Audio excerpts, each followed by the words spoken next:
सत श्री अकाल दोस्तों, तुहाडे अपने चैनल स्टडी फॉर जीके च तुहाडा स्वागत है। अज गल करांगे करंट अफेयर के टॉपिक जो कि काफ़ी न्यूज़ दे विच है। आर्टिकल 355 ठीक है। 355 नूं सेंटर गवर्नमेंट ने मणिपुर दे विच इनवोक किया, क्यों किया ठीक है, उसकी चर्चा करते हुए आपां आर्टिकल 355 नूं डिस्कस करांगे। बिना देरी शुरू करते हैं। देखो आर्टिकल 355 जो मणिपुर वायलेंस होया, तुहानू सबनू पता है कि जो मणिपुर दे विच बहुत ज़्यादा वायलेंस हो रहा है ठीक है, उस दे लई आर्टिकल 355 नू इनवोक किया गया सेंटर गवर्नमेंट दे वल्लों। हालांकि सेंटर गवर्नमेंट ते स्टेट गवर्नमेंट सेम ही ने, लेकिन फिर भी सेंटर गवर्नमेंट नू मणिपुर दे वायलेंस नू देखते हुए मणिपुर दे विच आर्टिकल 355 नू इनवोक किया गया है। और आर्टिकल 355 नू आपां जानन तो पहला ये देख लीए कि मणिपुर दा वायलेंस की है, मतलब इसका जो करंट इशू है वो की है, या इमीडिएट कॉज की है। कॉज होर भी बहुत ज़्यादा नहीं, लेकिन जो इमीडिएट कॉज है वो की है।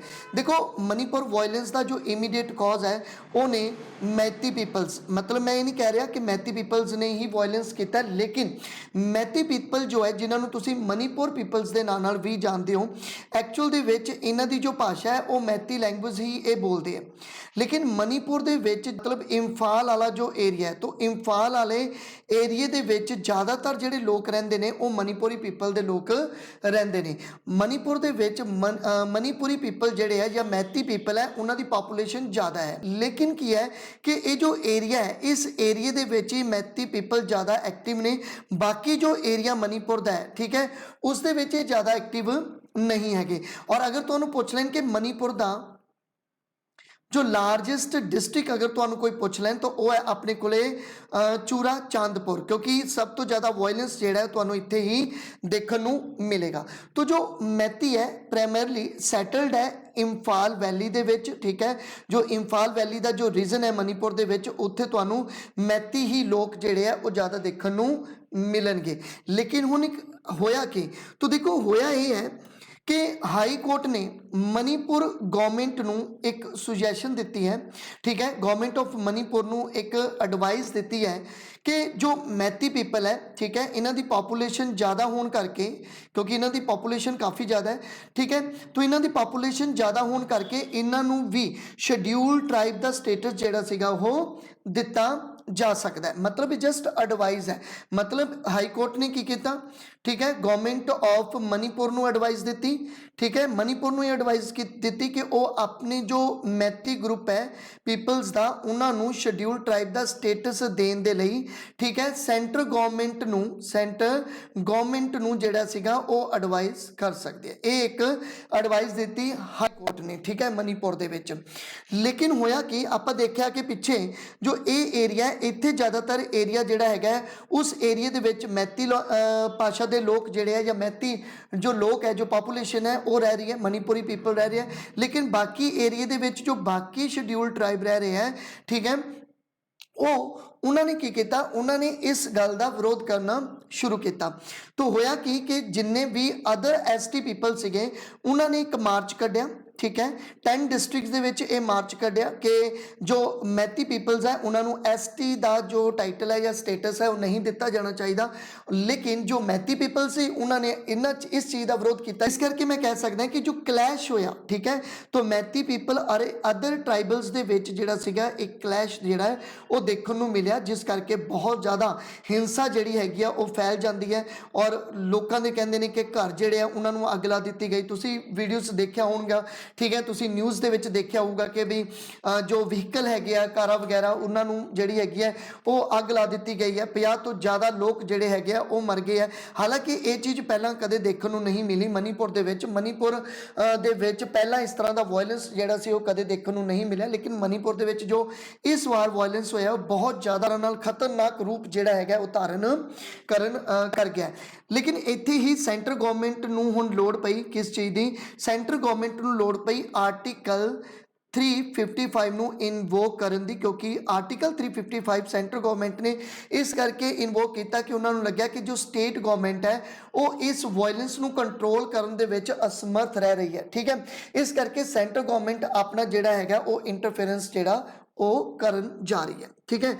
तो ਹੁਣ ਆਪਾਂ ਗੱਲ ਕਰਦੇ ਹਾਂ ਆਰਟੀਕਲ 355। देखो आर्टिकल जो 355 है, पहले इस बारे गल करिए फिर अगे चलांगे।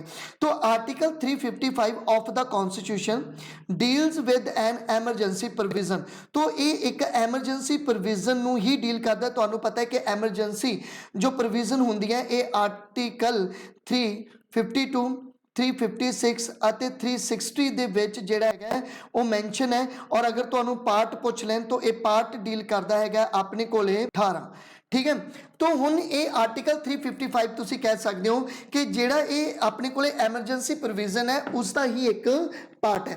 तो article 355 of the constitution deal करता है विद एन एमरजेंसी प्रोविजनस, ठीक है, by which the central government, जिस दे विच सेंट्रल गवर्नमेंट जिहड़ा वो इंटरवेन करेगी, प्रोटैक्ट करेगी स्टेट अगेंस्ट अग्रेशन। मतलब अगर किसी स्टेट दे विच अग्रेशन हो रहा, अच्छा ये अग्रेशन चाहे वो इंटरनल होवे चाहे एक्सटर्नल अग्रेशन होवे, ठीक है, उस नूं प्रोटैक्ट करन दे लई, ठीक है, सेंट्रल गवर्नमेंट जिहड़ा है वो इंटरवेन करेगी आर्टिकल 355 दे अंडर। ठीक है, तो 355 नूं होर ज़्यादा एक्सप्लेन किया जा सकता है कि impose a duty on a center to ensure that the government of every state is carried on in according with the provision of the constitution.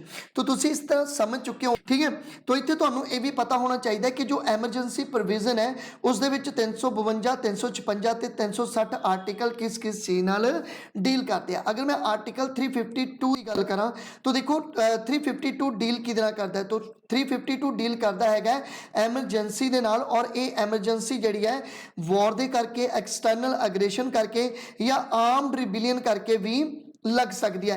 इत्थे मैं तुहानूं होर एक कॉन्सैप्ट दसदा कि जो आर्म्ड रिबिलियन का शब्द है इस तो पहला इंटरनल डिस्टर्बेंस का शब्द हुंदा सी, इंटरनल डिस्टर्बेंस का शब्द होया करदा सी आर्टिकल 352 दे विच, लेकिन 44वीं अमेंडमेंट द्वारा 44वीं अमेंडमेंट जो 1978 ਦੇ ਵਿੱਚ ਹੋਈ, ਇਸ ਦੇ ਦੁਆਰਾ ਇਸ ਇੰਟਰਨਲ ਡਿਸਟਰਬੈਂਸ ਦੇ ਸ਼ਬਦ ਨੂੰ ਚੇਂਜ ਕਰਕੇ ਆਰਮਡ ਰਿਬਿਲੀਅਨ ਸ਼ਬਦ ਜਿਹੜਾ ਸੀਗਾ ਉਹ ਕਰਤਾ ਸੀਗਾ। तो 352 ਦੇ ਵਿੱਚ ਲਗਾਈ ਜਾਂਦੀ ਹੈ ਨੈਸ਼ਨਲ ਐਮਰਜੈਂਸੀ। ਨੈਸ਼ਨਲ ਐਮਰਜੈਂਸੀ ਕਦੋਂ ਲੱਗੇਗੀ? ਜਦੋਂ ਕੋਈ ਵਾਰ ਹੋਏਗੀ, ਠੀਕ ਹੈ, ਐਕਸਟਰਨਲ ਅਗਰੈਸ਼ਨ ਹੋਏਗਾ ਜਾਂ ਆਰਮਡ ਰਿਬਿਲੀਅਨ ਹੋਏਗਾ। ਹੁਣ ਸ਼ਬਦ ਕਿਹੜਾ ਯੂਜ਼ ਕਰਾਂਗੇ? ਆਰਮਡ ਰਿਬਿਲੀਅਨ ਸ਼ਬਦ ਜਿਹੜਾ ਹੈਗਾ ਉਹ ਯੂਜ਼ ਕਰਾਂਗੇ। और 352 जो अंडर एमरजेंसी लगती है ये प्रेजिडेंट लगाएगा, प्रेजिडेंट डिक्लेयर करेगा national emergency when the security of India और a part of it is threaten. ठीक है, चाहे इंडिया का कोई पार्ट है, ठीक है, उस दे विच अगर वॉर, एक्सटर्नल अग्रेशन या आर्म्ड रिबिलियन होंदा है तो प्रेजिडेंट की करेगा? आर्टिकल 352 के अंडर नेशनल एमरजेंसी जिहड़ी है वो घोषित कर सकता है। ठीक है, तो इत्थों तक तुहानूं क्लीयर हो गया होगा। तो अगे चलते हैं। उस तो बाद है अपने कोले आर्टिकल 356। तो आर्टिकल 356 की है? देखो आर्टिकल 356 नूं तुसीं प्रेजिडेंशियल रूल भी बोल सकते हो, ठीक है, या स्टेट एमरजेंसी के नाम नाल भी तुसीं इस नूं जानते हो। तो जो प्रेजिडेंशियल एमरजेंसी है कैन बी इंपोज, ये भी इंपोज की जाती है ऑन एनी स्टेट, किसी भी state they which on the ground of the failure of the constitutional machinery. किसी स्टेट दे विच जदों कॉन्स्टिट्यूशनल मशीनरी फेल हो जाए उदों 356 जिहड़ी हैगी आ वो इनवोक की जा सकती है। ठीक है, तो ये भी चीज़ जिहड़ी है तुसीं याद रखनी हैगी है। ठीक है, तो अगे चलते हैं। और इत्थे मैं तुहानूं दस ही दिना कि जो स्टेट एमरजेंसी है ना ये सब तो ज़्यादा वार भी कित्थे लगी है, तो ये सब तो ज़्यादा वार भी मणिपुर दे विच ही लगी है। तो ये भी तुसीं याद रखना है, 10 वार मणिपुर दे विच लग चुकी है। फिर उस तो बाद अगर मैं गल करां उत्तर प्रदेश की तो इस दे विच 9 वार लग चुकी है। बिहार दे विच जो है वो 8 वार, और पंजाब दे विच जिहड़ा है वो भी 8 वार जिहड़ी है वो स्टेट एमरजेंसी जिन्होंने तुसीं प्रेजिडेंशियल एमरजेंसी कहते हो वो लग चुकी है। तो इसका मतलब ये होया कि 356 तो बहुत वारी मणिपुर दे विच लग चुका है, लेकिन इस बार 355 जिहड़ा है उसनूं इनवोक किया गया। नैक्सट चलते हैं। उस तो बाद आ गया आर्टिकल 360। आर्टिकल 360 की है? तो देखो आर्टिकल 360 के अंडर जिहड़ा है वो लगती है अपने कोले किहड़ी एमरजेंसी, तो फाइनैंशियल एमरजेंसी लगाई जाती है। ठीक है, तो फाइनैंशियल एमरजेंसी हजे तक एक बार भी नहीं लगी हैगी। और इसकी अगर मैं ग्राउंड ऑफ डिक्लेरेशन की गल करा तो if the president is satisfied that a situation has been arise due to which the financial stability, अगर किते फाइनैंशियल स्टैबिलिटी जिहड़ी हैगी है वो थ्रैटन होंदी है, ठीक है ना, ਨਾ ਜਾਂ ਕ੍ਰੈਡਿਟ ਆਫ ਇੰਡੀਆ ਔਰ any part of the territory threaten ਹੁੰਦਾ ਹੈ ਤਾਂ ਉਸ ਕੰਡੀਸ਼ਨ ਦੇ ਵਿੱਚ ਆਰਟੀਕਲ 360 ਦੇ ਅੰਡਰ ਪ੍ਰੈਜ਼ੀਡੈਂਟ ਦੁਆਰਾ ਲਗਾਈ ਜਾਂਦੀ ਹੈ ਫਾਈਨੈਂਸ਼ੀਅਲ ਐਮਰਜੈਂਸੀ, ਪਰ ਇਹ ਹਜੇ ਤੱਕ ਨਹੀਂ ਲੱਗੀ। तो इस करके आप कह सकते हैं कि जो मणिपुर है, मणिपुर ਦੇ ਵਿੱਚ जो आर्टिकल है ਉਹ उस आर्टिकल ਦੇ अंडर 355 आर्टिकल ਦੇ अंडर ਜਿਹੜਾ ਹੈਗਾ सेंट्रल गवर्नमेंट ਜਿਹੜੀ ਹੈ ਉਹ ਮਣੀਪੁਰ ਦੇ ਵਿੱਚ ਆਪਣਾ ਕੰਟਰੋਲ ਲੈ ਕੇ ਆਏਗੀ। ਇਹ ਇੱਕ ਕਹਿ ਲਓ ਤੁਸੀਂ ਸਟੇਟ ਐਮਰਜੈਂਸੀ ਨਹੀਂ ਹੈਗੀ, ਠੀਕ ਹੈ, ਲੇਕਿन उस तरह ਦੀ ਸਾਰੀ प्रोविजन ਇਹਦੇ ਵਿੱਚ ਆਏਗੀ, ठीक है। आर्मी डिप्लॉय की जाएगी, ठीक है, और आर्मी डिप्लॉय की जाएगी मतलब मार्च कड्डे जाएंगे पुलिस से। तो इस तरह मतलब जिहड़ा हैगा ओह मणिपुर दे विच पूरा पूरा कंट्रोल जिहड़ा हैगा ओह सेंट्रल गवर्नमेंट दा रहेगा। तो thank you for watching. Please मेरे चैनल को सबसक्राइब कर लो, बैल आइकन को प्रेस कर लो तां जो आने वाली वीडियोज़ तुहानूं समय सिर मिल सकन। तुसीं मैनूं फॉलो कर सकते हो यूट्यूब ते, इंस्टाग्राम ते, फेसबुक ते अते टैलीग्राम ते। तो थैंक यू।